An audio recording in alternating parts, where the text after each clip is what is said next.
What is going on, everyone? Darkside Phil here, and welcome to another edition of the Hateful Truth video game review series.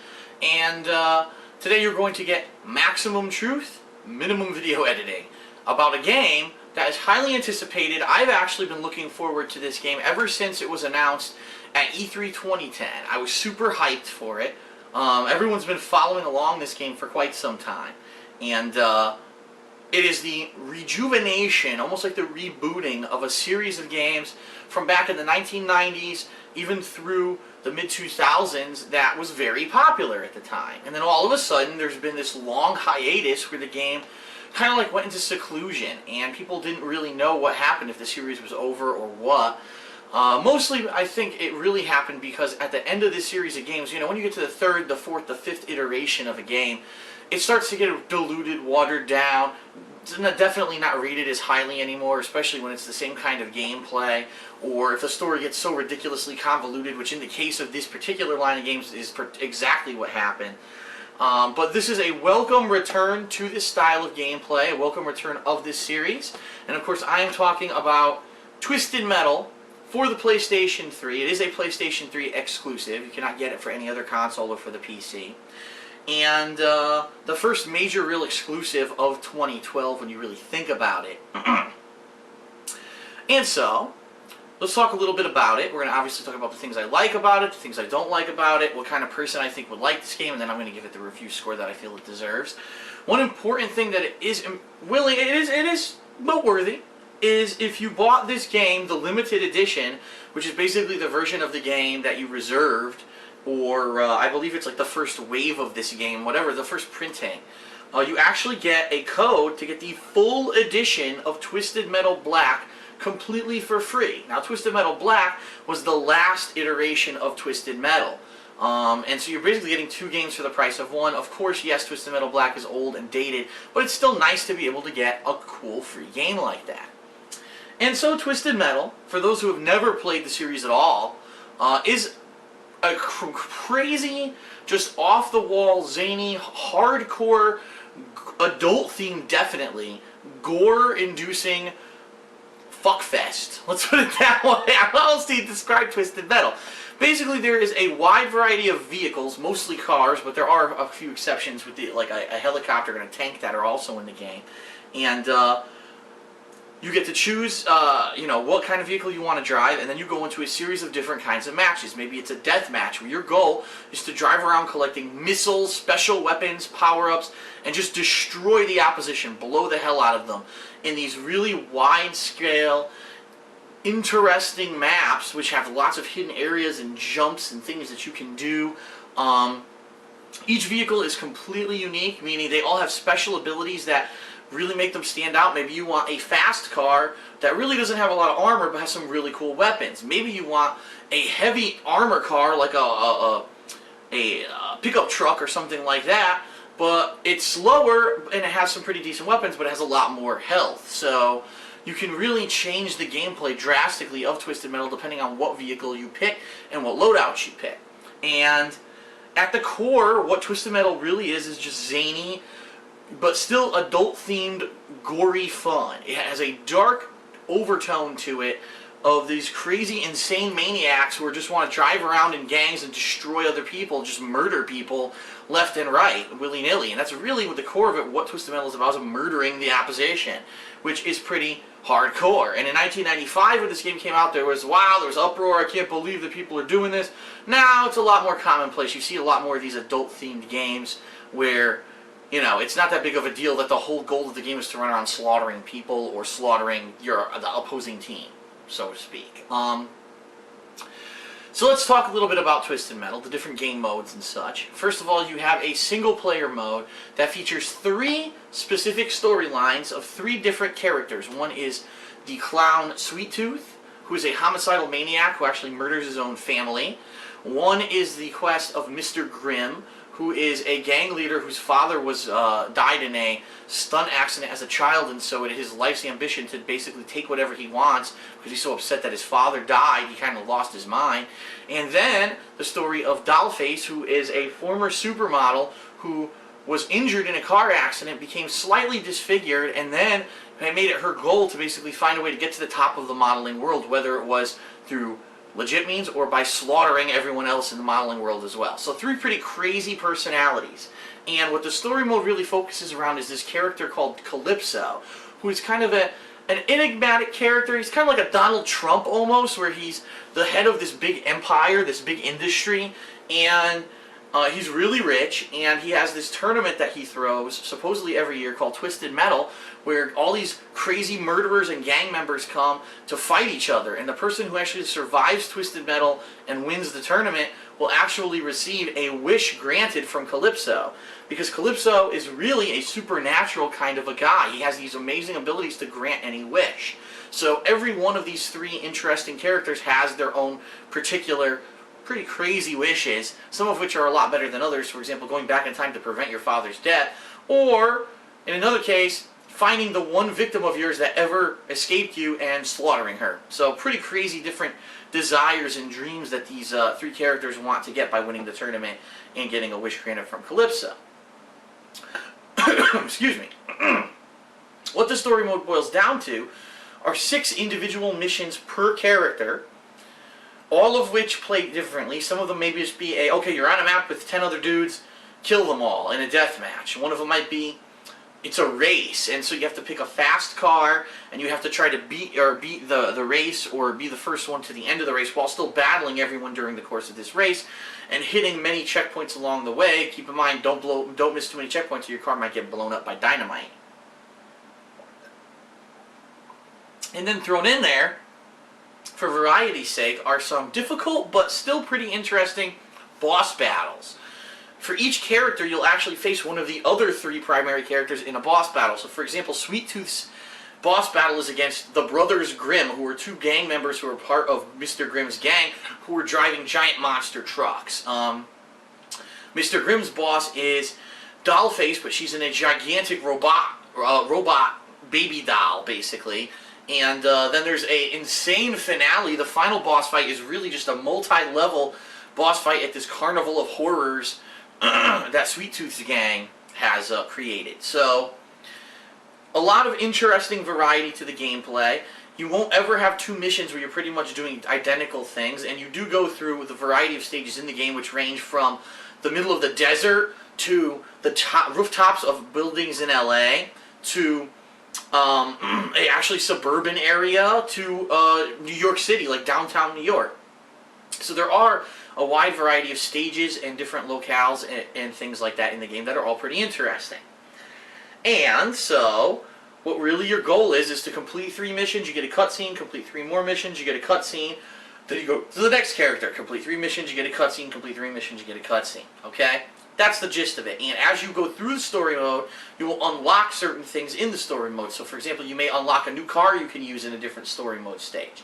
Because what happens is, unlike previous Twisted Metal games, and this is very important to know, the Twisted Metal reboot opts to, rather than have you have a character that can only drive 1 vehicle. So previously, in these games, you would pick Sweet Tooth, and that would be the ice cream truck, okay? And you were the clown Sweet Tooth. Well, now, you can actually be a member of the clown gang, but drive any of the other vehicles. The vehicles aren't character-based anymore. The vehicles can actually be driven by anyone in the 3 major gangs, who are the clowns, the dolls, the Grimms, who I think are called the Skulls. And there is actually a 4th clan called the Holy Men, who are supposed to be the guys that are against Calypso. So there really are 4 different gangs you can choose.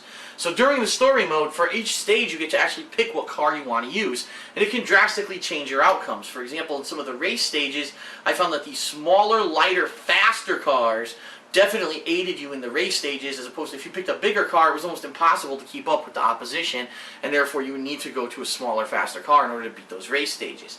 And similar to that, in the deathmatch stages, or some of the survival stages where everyone's out to get you in particular, it seems to be a lot bigger of an asset to have a heavier car that has more armor, or maybe some more powerful weapons. I liked some of the story mode, and some of it was just really frustrating, and here's why. Some of the story mode, like the deathmatch stages, the elimination stages, the ones where it's just about killing people, are fun as hell, because at the core of it, that's really what Twisted Metal was always about. This deathmatch or team deathmatch style gameplay where you just want to kill everyone, okay?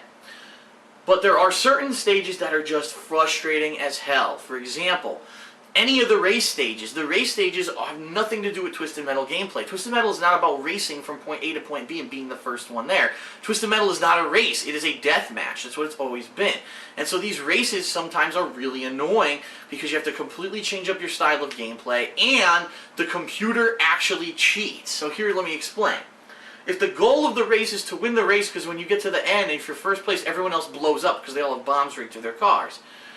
Okay, then your goal in this race should be, even if you're a computer-controlled opponent, your goal should be to win the race. But the computer doesn't do that. The computer actually will purposely go out of its way to hinder you from winning the race, sacrificing itself so that you have to start over. So there were particular races where I was in third, second place. I was like, yeah. All of a sudden, the guy in fourth place uses a magnetic special attack to grab my car, pull me towards him. Then he would drive 40 feet in the opposite direction so that I'm in last place and let me go. Now, obviously, in a real race, that wouldn't happen because he wouldn't want to put himself in last place too, which is effectively what he does. But the computer AI doesn't give a shit. It just wants to fuck you over. So there will be stages here where you will have to repeatedly play them over and over and over. Through the process of trial and error, you'll have to figure out, where exactly do I have to go? Where are the checkpoints that I have to touch during this race? What is the best way to do this? And sometimes you just need to blatantly get lucky. For example, in one particular stage, I had to keep restarting because that guy with that magnet kept grabbing me, and then when I finally beat it, that guy with the magnet never attacked me. So just because that one game he randomly didn't attack me, I was able to beat it. So it is really a lot of trial and error that could really lead to being kind of annoying.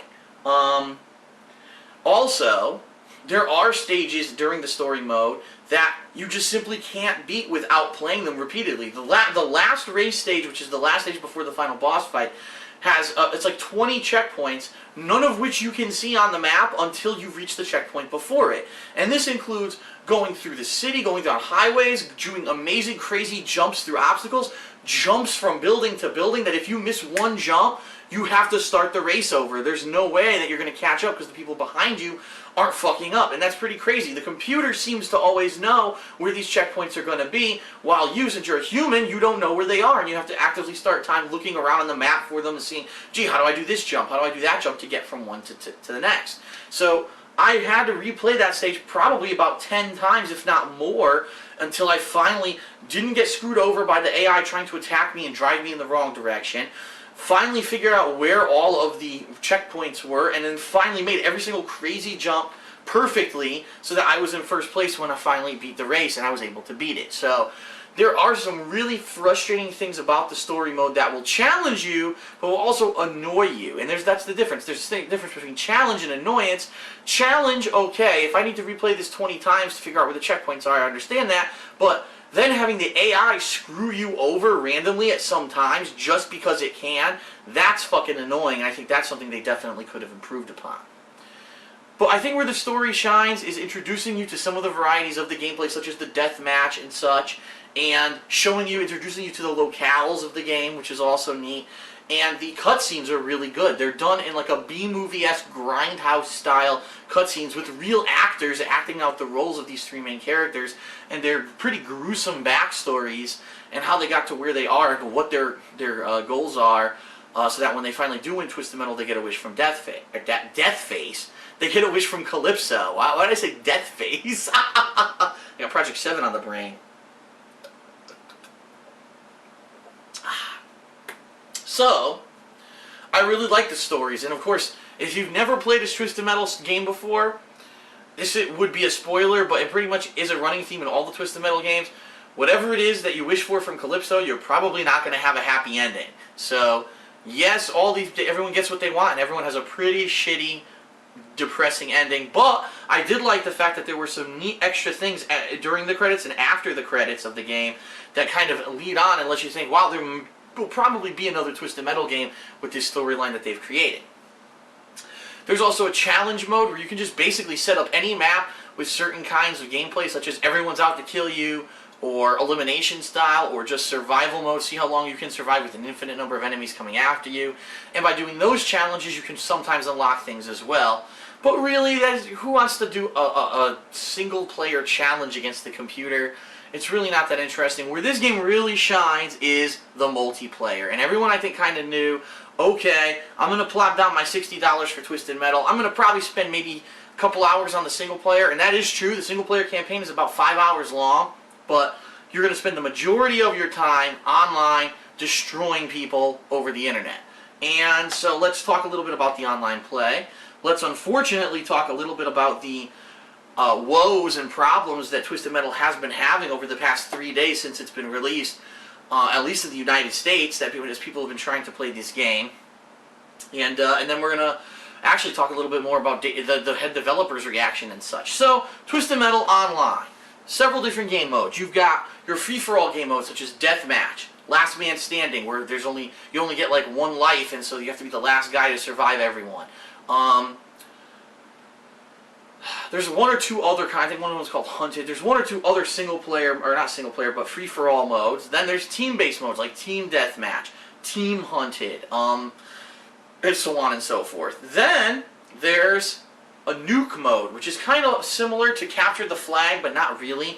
What it is you have to actually capture a faction leader. So if your team is the clowns, you have to maybe capture the baby doll leader who is on a turret somewhere firing. You have to capture her and take her to your missile launcher. And what you do is she gets tied to a missile, which then gets launched at a giant representation of that gang. So maybe it's a giant clown, a giant robot clown.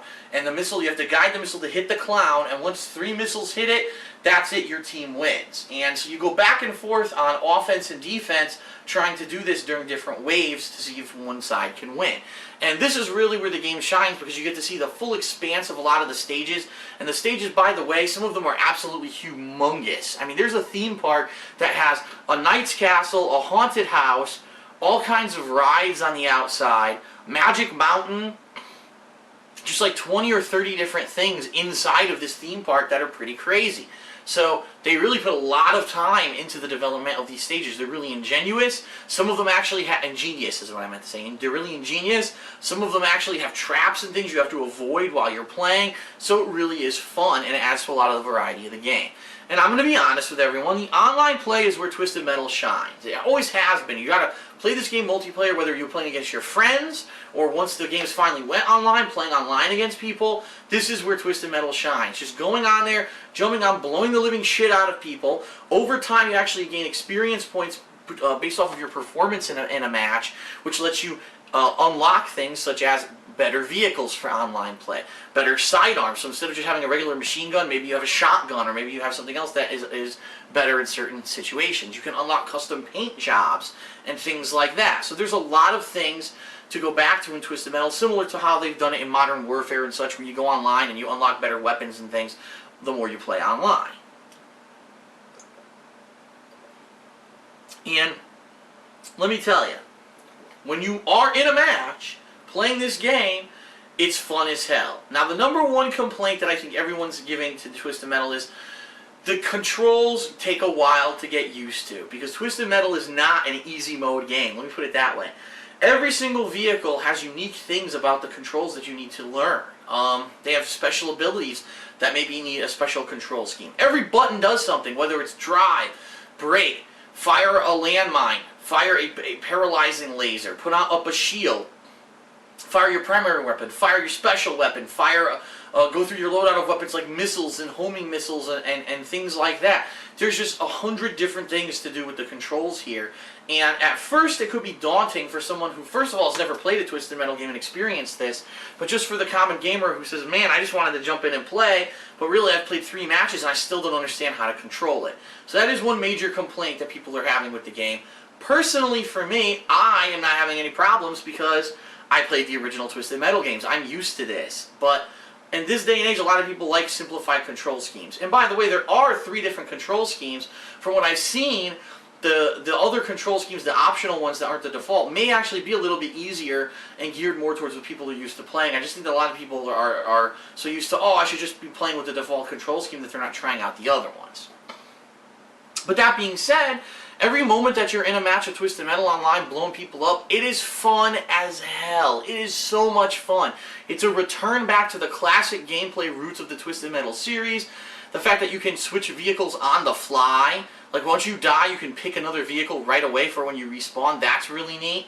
I really enjoy Twisted Metal online. I think it is some of the most fun gameplay you can have online, and of this type. And I think that it's basically the game seller. The online play is the game seller for Twisted Metal. Okay. All that being said, this is launch week for the game, and unfortunately, the game's been having some huge hiccups and problems and roadblocks when it comes to the online play. Notably, matchmaking is kind of bugged. There's people, it's very hard to find a match that you can easily jump into and without getting a pop-up message that says network error. It's really annoying. And so you may play for an hour and have a lot of fun, then all of a sudden you'll drop out of the game, and you're like, well, damn, nothing I could do. I got kicked out of the game or dropped out of the game. And then it takes you another 15 to 20 minutes to even find another game you can join. It's really frustrating. In addition to that, I actually found that there's a quick join function. It's like quick play. Doesn't work at all. Every time I've tried it, the game just infinitely tried to join and never did anything, and I ended up having to actually quit the game to go back in and unlock it from that screen. So it seems like there are a lot of problems with the matchmaking right now. In addition, the game does have a party system and a clan system based off of a menu in the multiplayer area, and you do have the ability to create a party of people and try to take them into a game with you. Well, guess what? They forgot that if you go into a game with a party, that you probably want to play with that party and have them on your team. And that's a major problem because right now that doesn't happen.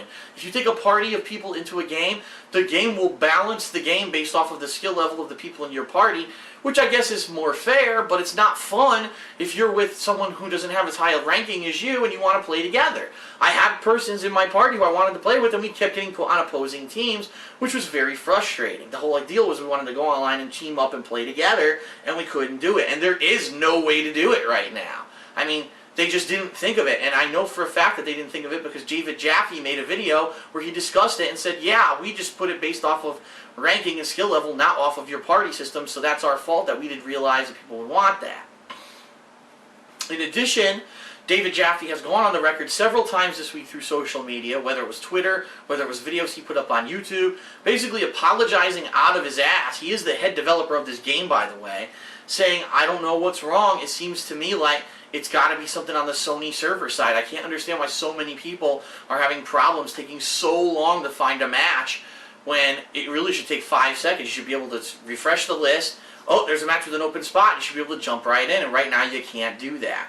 So a combination of kind of design flaws with the matchmaking, in addition to some Sony server problems, have really led to some issues this week. Whether or not this will be resolved over time, who knows? I'm sure that they're working on it, but it's kind of disappointing that here's launch week of a game that's highly anticipated, and once again, it's fallen flat on its face on launch, that it just wasn't ready to be put out to the public. It's got all these matchmaking issues. So, from what I can say, it's fun Twisted Metal gameplay. It's great when you can enjoy it, but there were days where, for example, yesterday, in 3 hours, I only played 11 matches. Now, each match roughly lasts 9 to 10 minutes, so you say, wow, so less than 2 hours of gameplay for 3 hours of actually trying to play. Yeah, I spent more than an hour trying to get into matches, and it's annoying because the other thing is, sometimes your party that you're with, if you create a party, you can't get into games. The game just won't, or for whatever reason, it's harder to get into games if you have a party. So it's really frustrating. This is the game where you want to be able to have a party of a bunch of your friends and jump in and play together, and it really isn't equipped to do that right now. I found that when I was playing by myself, it was a lot easier to find matches. It still took a lot of time, don't get me wrong. It was still taking 5 to 10 minutes to get into legitimate matches, but it is easier to do if you're playing by yourself. So, Twisted Metal, okay? A welcome return for me. A series that I loved as a younger person, as a kid, and I was eagerly waiting to be able to play one of these again. And I think that it does a pretty good job of bringing back the spirit of the original Twisted Metal games and kind of erasing some of the crap storylines and things that they've done in some of the more recent Twisted Metal games that got too convoluted. And it definitely, with the ending of the single-player campaign, seems to be lending itself that it could go straight into another game with some interesting twists and plot turns. So, Twisted Metal, really interesting, really fun, a great reboot.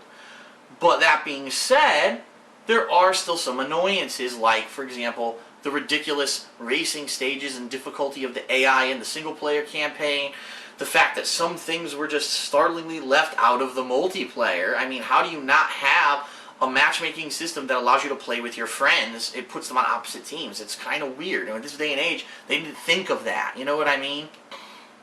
So there is potential that once a lot of these online problems are fixed, that the game could be a lot better. But for me, I have to review it as it is right now. If you were to run out and buy this game today, the experience you're going to get. So I would say I really enjoy the gameplay of Twisted Metal, especially one thing I do want to bring up that I forgot to mention, the soundtrack.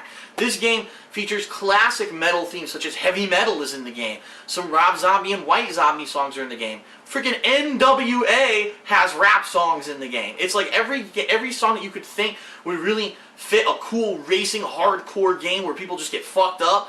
That's the music they got for this game. They licensed some of the best music possible, and so I really enjoyed the soundtrack of the game as I was going through it. Okay? But anyway, that being said, I did enjoy the single player, even though there were some frustrating parts. I thought it was creative. The stories were interesting. I really liked the B-movie style grindhouse cutscenes. The multiplayer is amazingly fun while it works. So if you can get it to work, it's a lot of fun. Just keep in mind, it's not going to be as easy to get into matches in Twisted Metal as it is in other games that you play multiplayer for. You are going to have to put up some effort and have a little bit of frustration in order to get into the matches, and that is a detriment to the game. So Twisted Metal, if you are a fan of racing games, I say stay away, because Twisted Metal is not a racing game. It is a deathmatch style carnage game where all you really want to do is blow shit up. That's really primarily what Twisted Metal is about. And a lot of people, I have seen some other reviews where people are complaining about the physics in this game, saying, oh, it's like a pinball, this isn't realistic. In real life, do you really think that if someone hit you with a missile that you would fly 40 feet into the air? It's fucking Twisted Metal, you assholes. It's not supposed to be realistic. It wasn't made to be realistic. This is how the crazy zany gameplay that people loved back when these games were cool in the 90s. So I don't see why people think all of a sudden that now everything has to be super realistic in today's day and age. The one time I have to say that the physics do become annoying is during, again, some of the single-player campaign. There are some missions where if you make that one wrong turn, or if you've got too much momentum going into a turn and you fall off the track, that's it. You're never going to win that race. But outside of those silly things, and some of really silly things, like at the end of the game, you get hit by a pendulum, you go flying off into the sky and have to start over. Yeah, that's silly, but it only doesn't last very long. Outside of those, there's no problem with the physics. These people are just fucking nitpicking assholes who are looking to play a hyper-realistic racing game, which is not what this game is and never was. It's fun as it is, okay? That being said, again, don't buy this if you're looking for a racing game. But if you want to have some crazy online fun in vehicles, with unique abilities, with a great graphical design, with a dark twist, and an evil atmosphere, and some really cool open world stages that have crazy secret areas and things in them, this is your game. And it's going to have massive replayability. You're going to want to keep playing it to unlock new vehicles, to level up, to get better weapons. That's the kind of game Twisted Metal is. It hooks you and you're going to play for countless hours online, but you're also, unfortunately, right now, going to suffer with the problems with the matchmaking. So, overall, Twisted Metal, pretty good package. I think a pretty fun game. It's definitely a great PS3 exclusive. I think anyone who owns a PS3 and wants to play a crazy, zany game like this, you know, with deathmatch kind of appeal, this is what you want. It's definitely a must-buy, in my opinion. If you're a mature person and this is the kind of game that's up your alley, you should get it for PS3. But overall, I have to rate Twisted Metal a 7.75, okay? It's good. It's not great for a couple annoying reasons. There's the AI problems in single player, the fact that the matchmaking is having issues right now. Let's put it this way, in 2 months, they may have patched the multiplayer, it's perfect, no problems, you can bring parties into games and you can do whatever you want. Then the game might be a higher rating, but I have to rate it as is right now, and unfortunately right now I'm going to say the game is a 7.75. It is a must-buy if you have a PlayStation 3, it is one of the best PlayStation exclusives, but it just falls a little bit short. And some of the annoying things about the single-player campaign, also the fact that the campaign is only 5 hours long is a little annoying. And primarily it is an online gameplay game, and since the online is having problems, that does unfortunately affect the review. But it's still a hell of a lot of fun, and you should still check it out. Okay? So that's it for the Hateful Truth video game review of Twisted Metal. I hope it was informative. I hope I give you maximum truth with minimum bullshit and minimum video editing. And I hope now you know whether or not you actually want to try out the game. So, thanks a lot, and I will see you next time for the Hateful Truth video game review series. Thanks.